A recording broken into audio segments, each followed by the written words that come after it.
اللہ الرحمن الرحیم۔ السلام علیکم ورحمۃ اللہ۔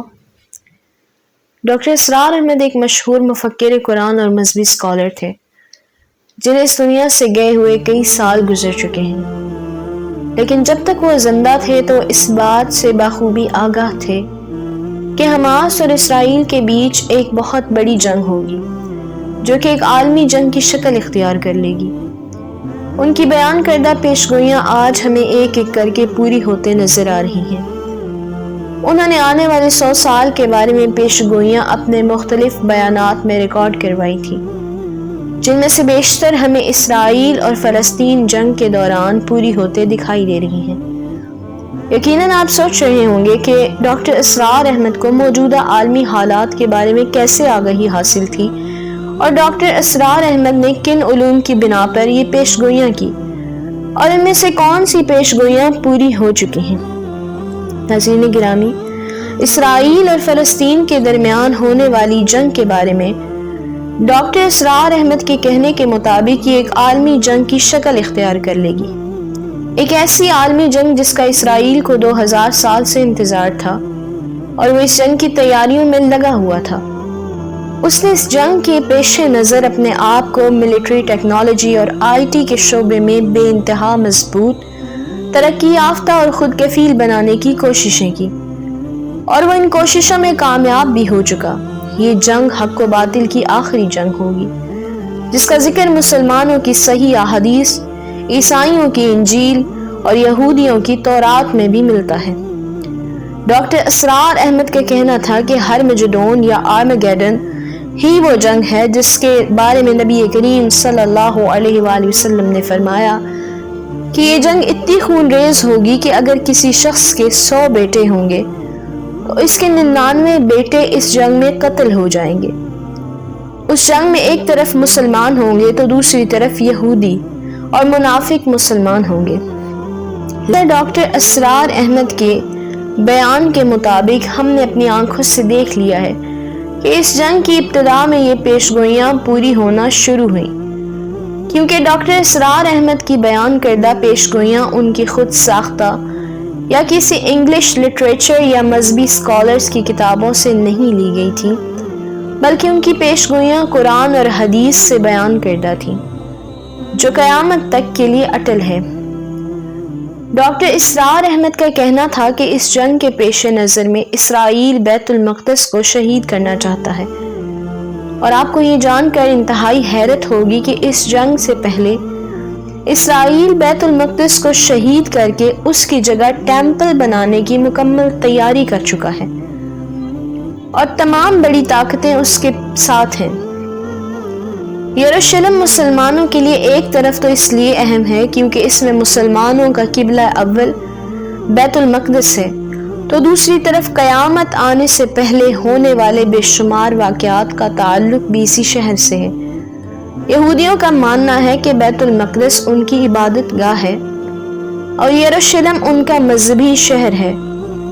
جس پر ان کے آباء و اجداد مدتوں تک حکومت کرتے رہے۔ وہ نہ صرف بیت المقدس کو واپس لینا چاہتے ہیں بلکہ تمام دنیا پر حکومت کرنا چاہتے ہیں۔ معزز ناظرین، اب آپ یہ سوچ رہے ہوں گے کہ بیت المقدس تو مسلمانوں کی عبادت گاہ ہے اور مسلمانوں کا قبلہ اول ہے، تو پھر یہودی اسے اپنی عبادت گاہ کیوں کہتے ہیں؟ کہ جس جگہ آج بیت المقدس موجود ہے وہاں اللہ تعالیٰ کے حکم سے حضرت داؤد علیہ السلام نے سب سے پہلے یہودیوں کے لیے عبادت گاہ تعمیر کی۔ یہ یہودیوں کے لیے پہلی عبادت گاہ تھی۔ حضرت داؤد علیہ السلام نے اس عبادت گاہ کی تعمیر شروع کی، لیکن اس کی تعمیر کے دوران ہی ان کی وفات ہو گئی۔ ان کی وفات کے بعد ان کے بیٹے حضرت سلیمان علیہ السلام نے جنات کی مدد سے اس عبادت گاہ کی تعمیر مکمل کی، اور انہی کے نام کی نسبت سے اس عبادت گاہ کا نام ہیکل سلیمانی رکھا گیا۔ اس عبادت گاہ میں تابوت سکینہ اور مقدس صحیفے رکھے گئے۔ یہودی ایک سرکش اور نافرمان قوم تھی۔ انہوں نے اللہ تعالیٰ کی متعدد بار نافرمانی کی جس کی وجہ سے ان پر عذاب نازل کیا گیا۔ یروشلم شہر پر اللہ تعالیٰ کے حکم سے دوبارہ حملہ کیا گیا جس کے نتیجے میں ہیکل سلیمانی مکمل طور پر ختم ہو گیا اور اس کے ساتھ ساتھ تابوت سکینہ بھی اچانک غائب ہو گیا۔ یہودیوں کو یروشلم سے باہر نکال دیا گیا اور وہ در بدر ہو گئی اور دنیا کے مختلف علاقوں میں پھیل گئے۔ حضرت عمر فاروق اعظم رضی اللہ تعالی عنہ کے دور حکومت میں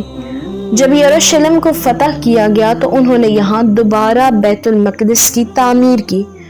اور یروشلم مسلم سلطنت کا حصہ بن گیا، جبکہ اس سے پہلے یہاں یہودیوں کی حکومت تھی۔ ڈاکٹر اسرار احمد کے مطابق یہودی 2000 سال سے بیت المقدس کو واپس حاصل کرنا چاہتے ہیں، کیونکہ ان کی مذہبی کتابوں کے مطابق ان کا عقیدہ ہے کہ جب وہ بیت المقدس کو حاصل کرنے کے بعد وہاں پر ہیکل سلیمانی کو دوبارہ تعمیر کریں گے اور اس میں کامیاب ہو جائیں گے تو ان کا مسیحا یا محسن اس وقت ظاہر ہوگا جو حضرت سلیمان علیہ السلام کی طرح تمام دنیا کا بادشاہ اور تمام دنیا پر حکومت کرنے والے بن جائیں گے۔ وہ ایک طرف تو ان سرخ بچڑوں کی پرورش کر رہے ہیں جن کو ہزاروں سالوں کی تلاش کے بعد حاصل کرنے میں کامیاب ہوئے تھے، تو دوسری طرف وہ جنگ کی تیاری کرنے میں مصروف ہیں، جس میں نہ صرف سائنس اور ٹیکنالوجی کے میدان میں ان کی جنگی تیاری شامل ہے بلکہ دوسری طرف ان کے مذہبی عقیدے کے مطابق تیاریاں بھی شامل ہیں۔ وہ تباہ و برباد کرنا اور مسلم ممالک میں انتشار پیدا کرنا شامل تھا، اور یہ سب کچھ ہم پچھلے چند سالوں سے اچھے طریقے سے دیکھ چکے ہیں۔ ڈاکٹر اسرار احمد کہتے تھے کہ وہ اس جنگ کی تیاریوں میں اس جنگ کے بارے میں کی جانے والی حدیث نبوی صلی اللہ علیہ وآلہ وسلم کی پیشگوئیوں کو در پردہ ضرور سامنے رکھیں گے۔ اس پیشگوئی کے پس منظر میں ہم نے دیکھا کہ یہودی اونچے پہاڑوں پر غرقد کے درخت بڑی تعداد میں لگا رہے ہیں اور اس میں وہ مصروف عمل ہیں۔ نبی کریم صلی اللہ علیہ وآلہ وسلم کی حدیث کے مطابق غرقد کا درخت وہ درخت ہوگا جو اس وقت یہودیوں کو پناہ دے گا۔ اسلام کے مطابق یہودی اپنے جس پیشوا اور محسن کی آمد کے انتظار میں ہیں وہ در حقیقت حضرت عیسیٰ علیہ السلام تھے، جنہیں یہ لوگ پہچان نہ سکے اور انہیں دجال سمجھتے رہے، اور اپنے اسی غلط عقیدے کی بنا پر انہوں نے حضرت عیسیٰ علیہ السلام کو سولی پر لٹکا دیا، لیکن اللہ تعالیٰ نے اپنی رحمت سے حضرت عیسیٰ علیہ السلام کو زندہ سلامت آسمانوں پر اٹھا لیا، اور اب اللہ تعالیٰ کے حکم سے یہودی قوم پر اسی جرم کی پاداش میں دجال کو مسلط کر دیا جائے گا، اور حضرت امام مہدی علیہ السلام اور دجال کے بعد حضرت عیسیٰ علیہ السلام اپنے مقررہ وقت پر اللہ تعالیٰ کے حکم سے آسمانوں سے نازل ہوں گے۔ ڈاکٹر اسرار احمد کی اس جنگ کے بارے میں کی گئی پیشگوئیاں پوری ہوتے تو دیکھ لی ہیں۔ اب ہم بات کریں گے ڈاکٹر اسرار احمد کی دوسری پیشگوئی کے بارے میں، جو کہ بیت المقدس کو شہید کرنے اور اس کی جگہ تھرڈ ٹیمپل قائم کرنے کے بارے میں کی گئی تھی۔ ہم نے ماضی میں دیکھا کہ انہوں نے تابوت سکینہ اور اپنی جادوئی کتابوں کی تلاش میں بیت المقدس کی تمام بنیادوں کو کھود ڈالا تھا۔ اب بھی وہ اپنے مقصد کے لیے کسی بھی طریقے سے بیت المقدس کو شہید کر سکتے ہیں، اب چاہے وہ خود ساختہ زلزلے کے ذریعے ہو یا کسی جنگ کی ابتدا کرتے ہوئے کسی میزائل کے بیت المقدس پر گرنے کی وجہ سے۔ یہ تو آنے والا وقت ہی بتائے گا۔ ہم نے اس کی ایک مثال ایران میں آنے والے خود ساختہ زلزلے کی شکل میں دیکھ لی۔ اگر بیت المقدس کو یہودی کسی میزائل کی صورت میں نعوذ باللہ ختم کرنا چاہیں تو اس جنگی صورتحال میں ان کے لیے یہ مشکل قدم نہیں ہے۔ ڈاکٹر اسرار احمد نے حدیث نبوی صلی اللہ علیہ وآلہ وسلم کی روح سے تیسری پیشگوئی یہ کی تھی کہ اس جنگ میں اسرائیل کے تمام اتحادی اس کے ساتھ ہوں گے اور منافق مسلمان بھی در پردہ اسرائیل کا ساتھ دیں گے۔ ڈاکٹر اسرار احمد کا کہنا تھا کہ اگر تمام دنیا بھی مل کر اسرائیل کو تسلیم کر لے اور پاکستان اکیلا رہ جائے تو پھر بھی پاکستان کو اسرائیل کو تسلیم نہیں کرنا چاہیے۔ دنیا کی تمام تر طاقتیں اس جنگ کے آغاز سے پہلے اور بعد میں پاکستان کے لیے مشکل حالات پیدا کریں گی تاکہ پاکستان اسرائیل کے مقابلے میں کھڑا نہ ہو سکے، لیکن کسی بھی صورت میں اگر پاکستان تنہا رہ جائے تو اسرائیل کو قبول نہیں کرنا۔ ڈاکٹر اسرار احمد کی باقی تمام پیشگوئیاں پوری ہو چکی ہیں، لیکن پاکستان کے بارے میں کی گئی یہ پیشگوئی سچ ہوگی یا نہیں یہ تو ظاہر ہے آنے والا وقت ہی بتائے گا۔ اللہ کریم ہم سب کو سیدھے راستے پہ چلنے کی توفیق عطا فرمائے، آمین۔